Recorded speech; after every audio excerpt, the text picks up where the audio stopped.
Hello friends, welcome back once again. Friends, आज की जो नरेशन की क्लास है वो आखिरी क्लास है और नरेशन की इस पार्ट में हम लोग जानेंगे क्या। तो ये नरेशन की मिक्स्ड क्वेश्चंस जानेंगे जो आपके एग्जाम्स में क्वेश्चन आते हैं या फिर ऐसे भी क्वेश्चन जब आप यूज करते हैं तो नरेशन के ऐसे एग्जांपल्स आते हैं जिनको जो कि आपके एग्जाम्स के लिए होते हैं, लेकिन ये मिसलेनियस होते हैं, बहुत टफ लगते हैं क्योंकि दो चार सेंटेंसेज एक साथ मिलजोड़ कर ये पूरी सेंटेंसेस बनते हैं। तो उस समय कंडीशन प्रॉब्लम हो जाती है। तो हम एग्जाम्पल के थ्रू से जानने की कोशिश करेंगे। आपको घबराने की बात नहीं है, हम क्वेश्चंस की तरीके भी बताएंगे कि आपको सॉल्व कैसे करना है। ठीक है, तो देखिए जैसे कि एग्जाम्पल हो गया, the teacher teacher said to students,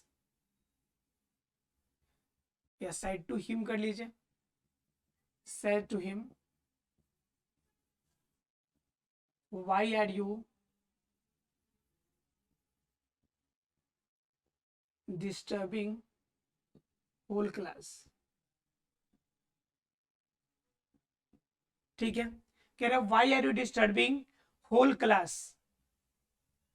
उसके बाद क्या कह रहे हैं, टीचर कह रहे हैं आई कांट टोलरेट इट, मतलब मैं ये बात सह नहीं सकता, ये जो कर रहे हो ये ठीक नहीं है। Tolerate it, I can't tolerate it, मैं इसे सह नहीं सकता। मतलब क्या, तो वो कह रहे हैं कि भाई अब जो हल्ला कर रहे हो क्लास में ये हम बर्दाश्त नहीं कर सकते। उसके बाद कह रहा है कि गेट ऑफ एट वंस, मतलब कि जल्दी निकल जाओ क्लास से बाहर। ठीक है, I can't tolerate it, get off at once, जल्दी निकल जाओ। ठीक है, अब देखिए सेंटेंस है इतना बड़ा और सेंटेंस के आपके तीन पार्ट हो गए। एक तो हो गया why are you disturbing whole class, एक हो गया I can't tolerate it and get off at once, तीन हो गए। मतलब सीधी सी बात समझिए, जब तीन पार्ट हो गए तो सीधा शब्दों में कहिए कि रिपोर्टेड स्पीच वन,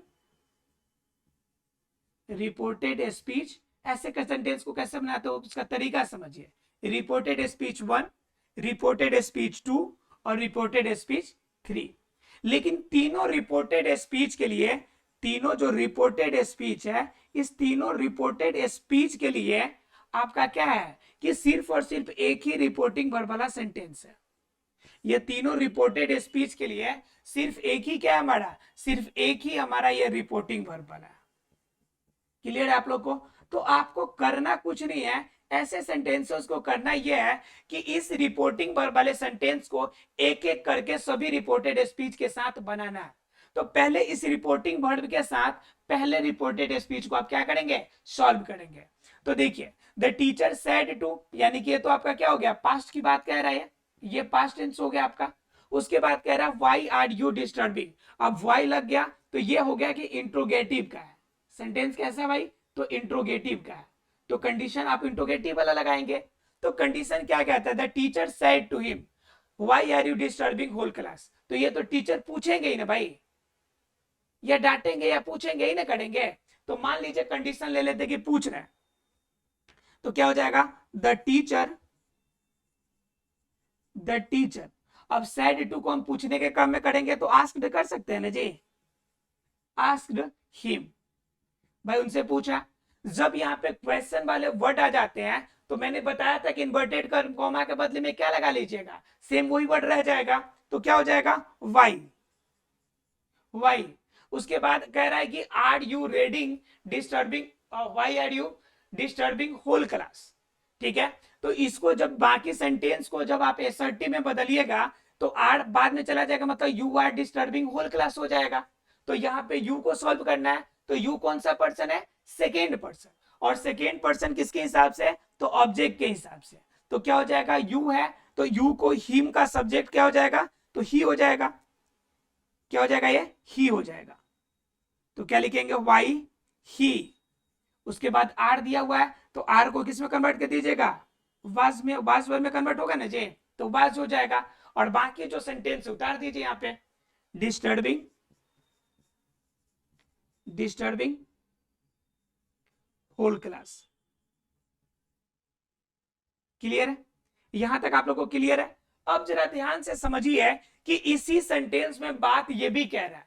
तो जब किसी सेंटेंस में एक ही सब्जेक्ट को दोबारा दोहराया जाता है तो पता है आपको कि उसमें नाउन का यूज नहीं करते हैं, उसमें हम प्रोनाउन का यूज करते हैं। किसका यूज करते हैं? प्रोनाउन का। तो अब जरा समझिए कि यह जो रिपोर्टिंग वर्ब वाला जो सेंटेंस है इसे हमें फिर से दोहराना है, लेकिन टीचर के बदले में हमें क्या लेना है? प्रोनाउन लेना है। तो टीचर के बदले में प्रोनाउन क्या हो जाएगा? ही हो जाएगा। तो क्या हो जाएगा? ही।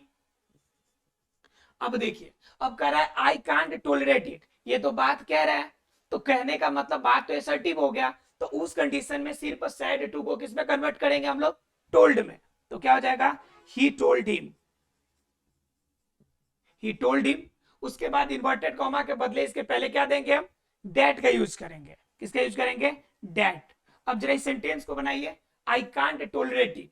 तो आई फर्स्ट पर्सन सब्जेक्ट के हिसाब से, तो सब्जेक्ट के हिसाब से क्या हो जाएगा? ही हो जाएगा, ही होगा।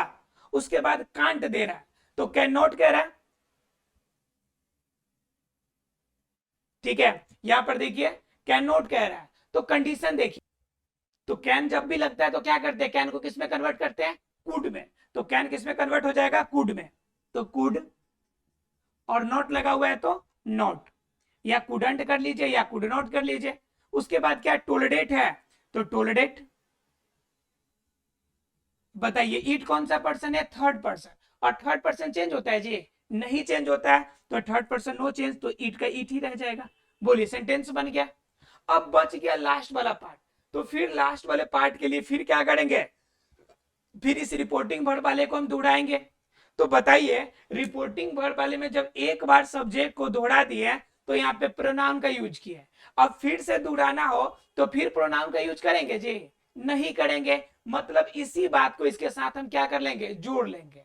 ठीक है, इसका जोड़ने का मतलब सब्जेक्ट हमारा कॉमन हो जाएगा सो, ठीक है, लेकिन हम ऑब्जेक्ट जोड़ लेंगे। ठीक है, तो यहां पर देखिए गेट ऑफ एट वंस, तो यह सेंटेंस क्या हो गया? यह आपका आपका वर्ब से शुरू हो रहा है, तो वर्ब से शुरू होने का मतलब सेंटेंस क्या होगा? इंपेरेटिव सेंटेंस होगा।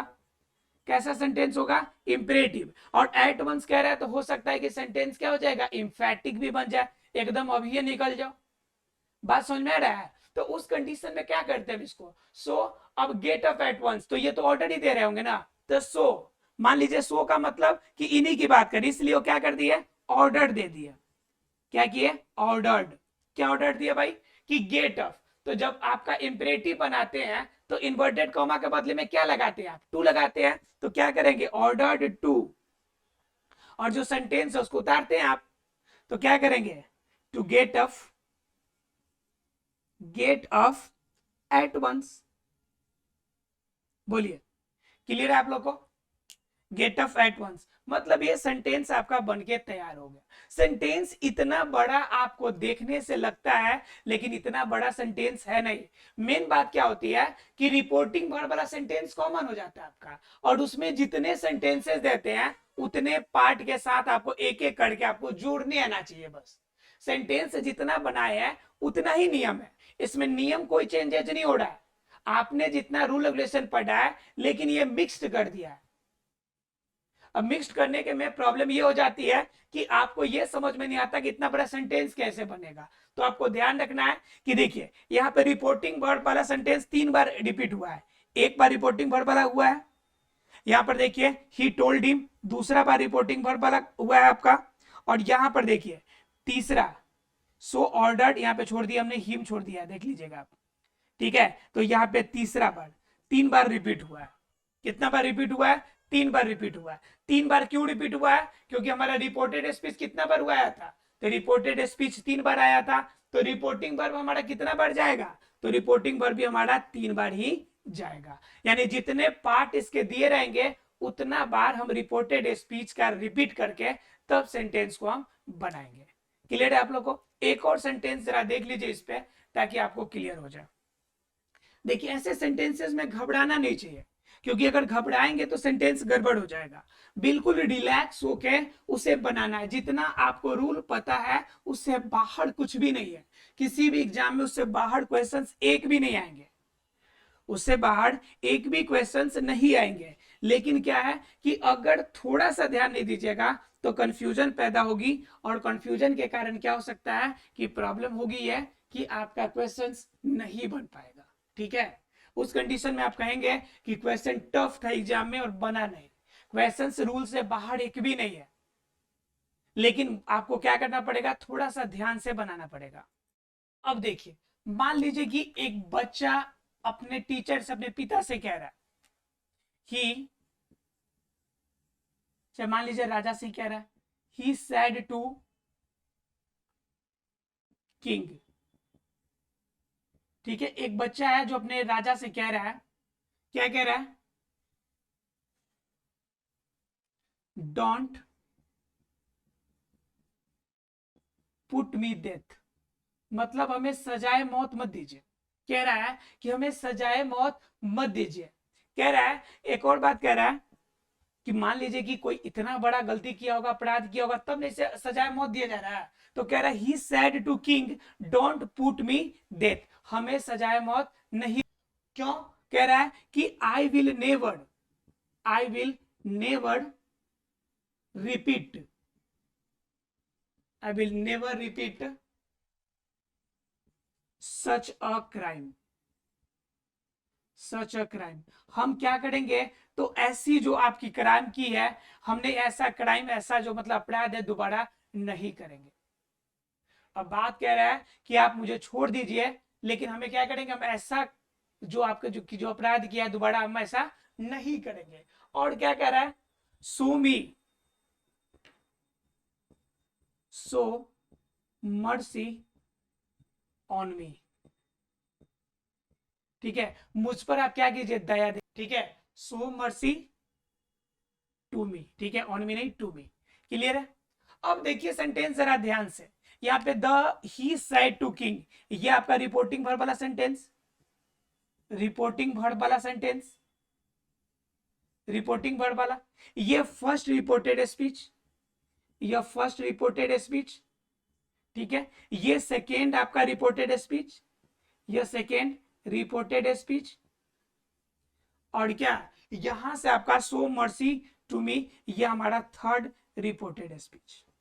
बोलिए, क्लियर है आप लोग को? फिर इसमें कितने स्पीच हो गए, 3 रिपोर्टेड स्पीच हो गए। और रिपोर्टिंग वर्ब वाला सेंटेंस कितना है, सिर्फ एक ही है। तो एक कंडीशन है, मतलब हर के लिए रिपोर्टेड स्पीच के लिए एक एक बार रिपीट करना पड़ेगा ना जी।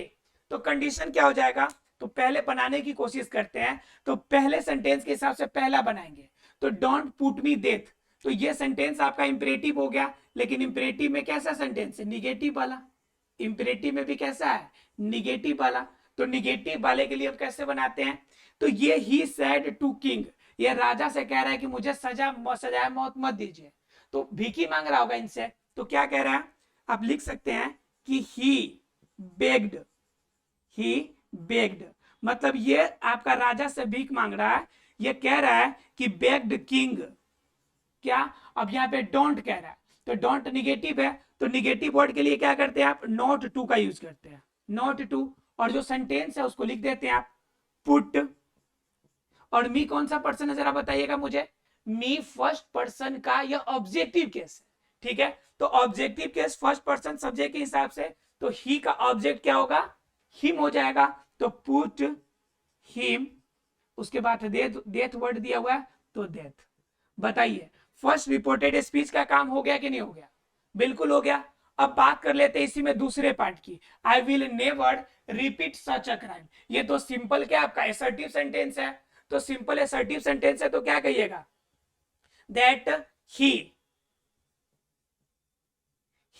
अब क्या कह रहा है कि यह उसे क्या कहेंगे, मान लीजिए कि राजा अब कह रहा है, राजा से कह रहा है कि हम ऐसा गलती कबो ना करेंगे दोबारा। तो उस कंडीशन में क्या करेगा, राजा को यह बात कहेगा थोड़े ना, ये कहने का मतलब है प्रोमिस कर रहा है, ये बात को एक्सेप्ट कर रहा है कि हम ऐसा कभी नहीं करेंगे। तो क्या कहेगा, ही प्रोमिस्ड, यह राजा से प्रोमिस करेगा, ही प्रोमिस्ड किंग, यह राजा से प्रोमिस कर रहा है क्या, कि डेट क्या, आई फर्स्ट पर्सन है, फर्स्ट पर्सन किसके हिसाब से, सब्जेक्ट के हिसाब से, तो ही के हिसाब से क्या हो जाएगा, ही। और विल के लिए क्या हो जाएगा, वुड, ही वुड। उसके बाद नेवर दिया हुआ है, ठीक है, would never, he would never. उसके बाद क्या, repeat such a crime, such a crime. ठीक है, उसके बाद क्या कर रहा है, सो मर्सी टू मी। फिर यहाँ पे इंपरेटिव सेंटेंस आ गया क्योंकि ये वर्ब से स्टार्ट हो रहा है आपका सो। अब कंडीशन में क्या हो जाएगा कि फिर से आपको यहाँ पे सब्जेक्ट को दौड़ाना पड़ेगा। तो सब्जेक्ट कितना बार दौड़ाइएगा बताइए तो आप जरा। तो दौड़ा नहीं सकते ज्यादा बार, तो वहां पे सीधा क्या कहेंगे, सीधा कहेंगे, इसलिए वो क्या कह रहा है अब इसलिए सीधे हम लिखेंगे यहां से, यहां से मान लीजिए कि सब्जेक्ट कॉमन होगा तो सीधा लिखेंगे इन ट्रीटेड। मतलब क्या, उन्हें ऐसा किया जाए, उनके साथ ऐसा व्यवहार किया जाए। इन ट्रीटेड मतलब ये कह रहा है ही इन ट्रीटेड द किंग, ये राजा से कह रहा है ही इन ट्रीटेड द किंग क्या, कि सो मर्सी टू मी। टू यहाँ पे आपका जब इंपेरेटिव सेंटेंस है तो टू से बनाएंगे टू, उसके बाद क्या सो मर्सी, सो मर्सी, यहाँ पे टू मी दिया हुआ है। तो मी कौन सा आपका फर्स्ट पर्सन है, फर्स्ट पर्सन किसके हिसाब से, सब्जेक्ट के हिसाब से, जिसका ऑब्जेक्ट क्या हो जाएगा, टू हिम। ये सेंटेंस बन के तैयार हो जाएगा। तो सेंटेंस में क्या देखना है कि देखिए the beg, he begged the king, यहां पे लिख लीजिएगा। ये फर्स्ट वाला हो गया रिपोर्टिंग वर्ब वाला फर्स्ट सेंटेंस, रिपोर्टिंग वाला फर्स्ट। यहां पे क्या हो गया, he promise the king, he promise the king, reporting verb वाला सेकेंड। उसके बाद क्या, ही इंट्रीटेड द किंग, यह रिपोर्टिंग वर्ब वाला थर्ड। अब बताइए रिपोर्टिंग वर्ब कितना बार यूज हुआ, 3 बार यूज हुआ। रिपोर्टिंग वर्ब कितना बार, 3 बार। क्यों, क्योंकि रिपोर्टेड स्पीच में यहाँ पे 3 कंडीशन में दिया हुआ है। तो हर कंडीशन के लिए सेंटेंस को उसके अकॉर्डिंग आपको यूज करना है और आपको बना लेना है। ऐसे सेंटेंसेज मिक्स सेंटेंसेज है, ये ज्यादा टफ हो जाते हैं, लेकिन आप आसानी से चाहे तो इसे बना सकते हैं। इसमें कुछ भी नहीं करना, रूल आपका बाहर से कुछ भी नहीं लगेगा, जितना रूल रेगुलेशन आपने पढ़ा है सिर्फ उतने के अंदर में, और आसानी से आप इसे चाहे तो बना सकते हैं। मिलते हैं अगले क्लास में अगले टॉपिक के साथ में। नरेशन का टॉपिक आज यहीं पे समाप्त होता है। Thank you very much friends.